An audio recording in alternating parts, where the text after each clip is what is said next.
weight of shadows. Psalm 94:1-3. O God, to whom vengeance belongeth, show thyself. Lift up thyself, thou judge of the earth. Render a reward to the proud. Lord, how long shall the wicked triumph? I sat on the edge of my bed, the frayed springs beneath me creaking like an unwelcome reminder of the weight I now carried. The tenement walls pressed in, peeling wallpaper, revealing scars of a life lived too close to the bone. I stared at my sneakers, worn, frayed, the laces uneven from countless makeshift repairs. The memory of the Cadillac lingered, vivid and electric, its leather seats and stolen thrill far removed from this suffocating reality.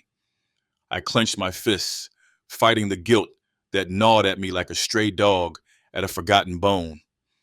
But beneath the shame lurked something darker, something I couldn't quite name, a craving.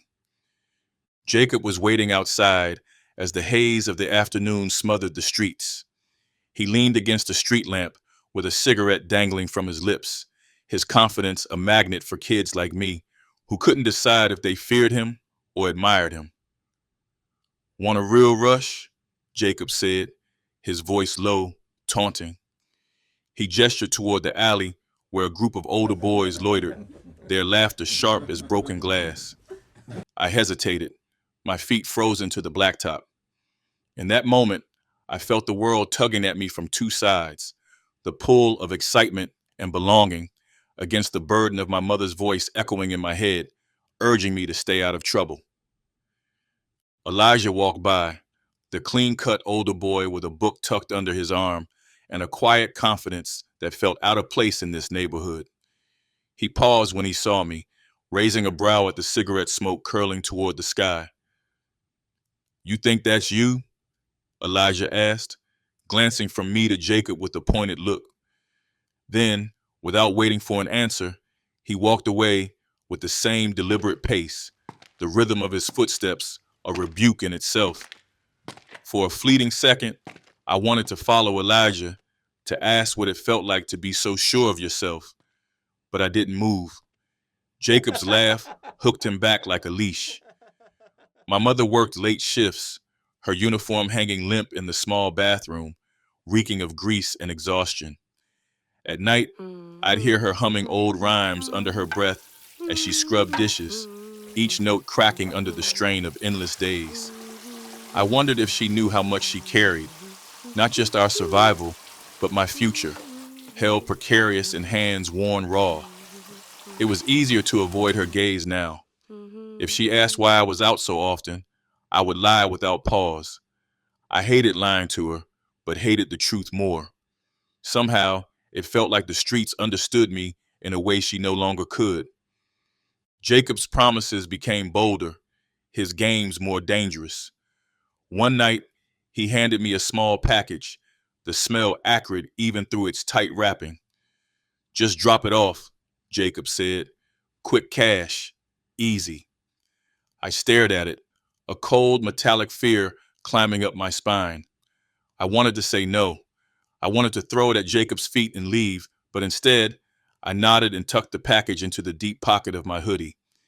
Each step toward the address Jacob had given felt heavier, like walking through quicksand.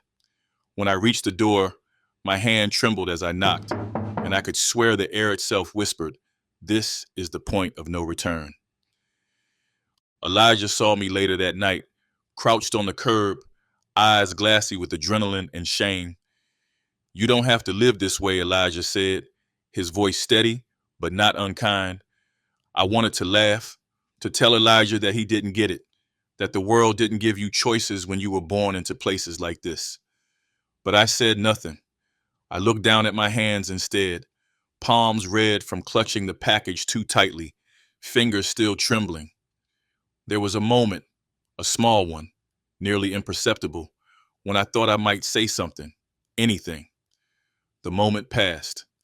Elijah sighed and left me there.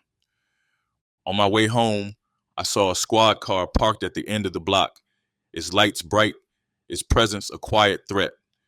I ducked into the nearest alleyway, my heart hammering in my chest. I knew the cops sweated this street hard, waiting for boys like me to misstep. My knuckles brushed brick walls as I moved, the rough scrape grounding me amid the chaos spinning in my mind. I didn't look back, even as the urge to run tugged at my heels. Running was like blood and water to them. I kept walking, my breath shallow, promising myself I'd never carry for Jacob again. When I entered the apartment, my mother was asleep on the couch, her face softened by dreams that had no place in our world. I stood there for a long time, staring at her, the weight of the night pressing down on me until my legs nearly buckled. I moved to her side, gently lifting the blanket from the back of the couch to cover her thin frame. As I did, I wondered if she could sense the fragment of her boy that had been lost out there tonight. In her sleep, she smiled faintly, and it gutted me in a way I didn't know was possible. Silent as a ghost, I slipped into my room, the walls once again closing in, daring me to make it through another day.